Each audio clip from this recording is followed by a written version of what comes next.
আমি কলকাতার পুলিশ কমিশনারের কাছে গিয়েছিলাম, দীনেশ বাজপেয়ীর কাছে। তিনি আমাকে অনেক কথাবার্তা হওয়ার পরে আমাকে বলেন, ধর্মটম্য আমি অত বুঝিনি। হ্যাঁ, কি বলছেন? আপনি একটা আইপিএস অফিসার, আপনি বোঝেন না মানে? কি বলছেন? আমি থাকি বাগুইয়াটি, ওখানে আমার প্রচুর রাস্তার কুকুর ঘুরে বেড়ায়। আমি কালকে সকালে একটা কুকুর আপনাকে পাঠিয়ে দেবো। বাগুইয়াটি থেকে একটা আমার পাড়া থেকে সব কুকুর ধরে আপনাকে পাঠিয়ে দেবো। আপনার তো গোয়েন্দার কাজে লাগে, ব্যবহার করবেন।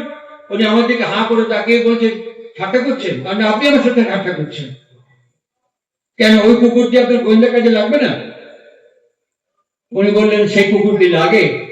এটা বোঝে, এটা বোঝে কোন মুরগির দাম কত, কোন গরুর দাম কত, এটা আমরা বুঝি। সব গরুর এক দাম নয়, এটা আমরা বুঝি। সব গরু এক গরু নয়, এটা আমরা বুঝি। সব মুরগি এক মুরগি নয়, এটা আমরা বুঝি। সব মানুষ যে এক মানুষ নয়, এটা আমরা বুঝি না।